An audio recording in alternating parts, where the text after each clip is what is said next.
ಹಸಿವು ಎನ್ನುವುದು ಎಷ್ಟು ಕ್ರೂರಿ ಅಲ್ವಾ? ಕೊರೋನಾ ಎಂಬ ಮಹಾಮಾರಿ ಕಾಯಿಲೆ ಒಂದು ರೀತಿ ಕಾಡುತ್ತಿದ್ರೆ, ಈ ಬಡತನದ ಹಸಿವು ಎನ್ನುವುದು ಮತ್ತೊಂದು ರೀತಿಯಲ್ಲಿ ಕಾಡುತ್ತಿದೆ.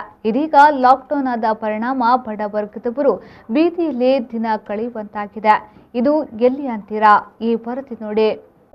ಎಲ್ಲವೂ ಮೊದಲಿನಂತೆ ಇರುತ್ತಿದ್ರೆ ತಮ್ಮ ಜೀವನವನ್ನ ಹೇಗಾದರೂ ನಿರ್ವಹಿಸುತ್ತಿದ್ರು. ಆದರೆ ಕೊರೋನಾ ಎಂಬ ಮಹಾಮಾರಿ ಕಾಯಿಲೆ ವ್ಯಾಪಕವಾಗಿ ಹರಡುತ್ತಿರುವ ಹಿನ್ನೆಲೆಯಲ್ಲಿ ರಾಜ್ಯವ್ಯಾಪಿ ಲಾಕ್ಡೌನ್ ಮಾಡಿದ ಪರಿಣಾಮ ಇಂದು ಇವರುಗಳ ಬದುಕು ಬೀದಿಗೆ ಬಂದಿದೆ.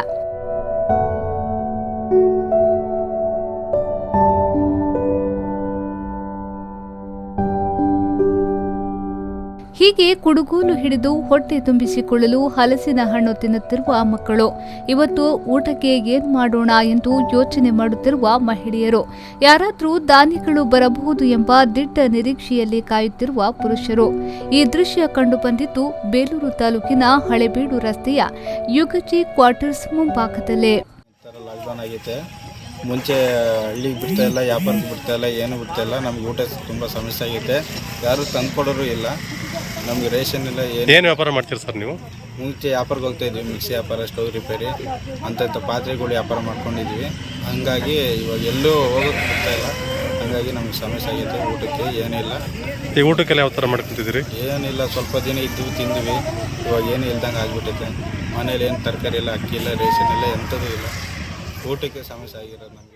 ವೃತ್ತಿಯಲ್ಲಿ ಮಿಕ್ಸಿ ರಿಪೇರಿ, ತಲೆಕೂದಲು ವ್ಯಾಪಾರ, ಹಳ್ಳಿಗೆ ಹೋಗಿ ಪಾತ್ರೆ ವ್ಯಾಪಾರ ಮಾಡುವ ಇವರು ಮೂಲತಃ ಚಿಕ್ಕಮಗಳೂರು ಜಿಲ್ಲೆಯ ಕಡೂರು ಭಾಗದವರಾಗಿದ್ರು.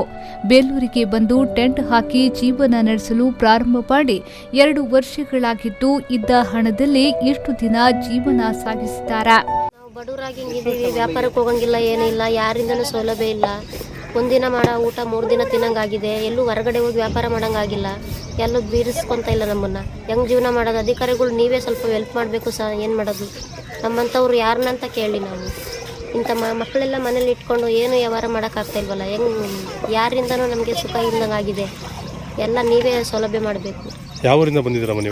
ಕಡೂರು ನಮ್ಮದು. ಇದು 2 ವರ್ಷದಿಂದನೇ ಇದೀವಿ, ಹೋಗ್ತಾ ಬರ್ತಾ ಇದೀವಿ. ಲಾಕ್ಡೌನ್ ಆದಾಗಿಂದ ಮನೆಗೆ ಹೋಗಿಲ್ಲ, ಹೊರಗಡೆ ಹೋಗೋಕೆ ಬಿಡ್ತಾ ಇಲ್ಲ, ಬಸ್ ಇಲ್ಲ, ಏನಿಲ್ಲ. ಇಲ್ಲೇ ಆಲ್ಟಿಂಗ್ ಆಗಿಬಿಟ್ಟಿದ್ದೀವಿ. ಇಲ್ಲಿ ಯಾರಿಂದನೂ ನಮ್ಗೆ ಸೌಲಭ್ಯ ಇಲ್ದಂಗೆ ಆಗಿಬಿಟ್ಟಿದೆ. ನಮ್ಮ ಜೀವನ ನಾವು ಮಾಡ್ಕೊಂಡು ತಿಂತಿದ್ವಿ, ವ್ಯಾಪಾರ ಮಾಡೋಕ್ಕೂ ಹೊರಗಡೆ ಹೋಗಕ್ಕೆ ಬಿಡ್ತಾ ಇಲ್ಲ. ಹಿಂಗಾಗಿದೆ ನಮ್ಮ ಪರಿಸ್ಥಿತಿ. 3 ಜನ ಇದ್ದಾರೆ. ಏನು ಮಾಡೋದು? ಊಟ ಇಲ್ಲ, ಏನಿಲ್ಲ ಸರ್. ಒಂದಿನ ಮಾಡಿದ್ರೆ 3 ದಿನ ಊಟ ತಿಂತೀವಿ, ಹಂಗಾಗುತ್ತೆ. ಅಕ್ಕಿ, ರೇಷನ್ನು, ಬೇಳೆ ಅದೆಲ್ಲ ಏನು ಸಿಗ್ತಾ ಇಲ್ಲ. ದುಡ್ಡಿದ್ರೆ ಎಲ್ಲ ತಂದು ತಿನ್ಬೋದು. ಈಗ ದುಡ್ಡೇ ಇಲ್ಲ ಅಂದಮೇಲೆ ಯಾವ ಥರ ಜೀವನ ಮಾಡೋದು ಸರ್? ನಮ್ಗೆ ನರಕ ಆಗಿಬಿಟ್ಟಿದೆ ಇಲ್ಲಿ. ಒಟ್ಟಾರೆಯಾಗಿ ಕಳೆದ ಬಾರಿ ಲಾಕ್ಡೌನ್ ಸಂದರ್ಭದಲ್ಲಿ ಕೈಲಾದಷ್ಟು ಸಹಾಯ ಮಾಡಿದ ದಾನಿಗಳು ಈ ಬಾರಿಯ ಲಾಕ್ಡೌನ್ ಸಂದರ್ಭದಲ್ಲಿ 25 ಕುಟುಂಬಗಳು ಪ್ರತಿದಿನದ ಊಟಕ್ಕಾಗಿ ಪರಿತಪಿಸುತ್ತಿದ್ದಾರೆ.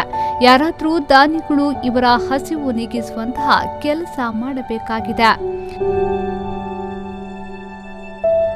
ಯೋಗೇಶ್ ಪಿಜೆ, ವಿ4 ನ್ಯೂಸ್, ಹಾಸನ.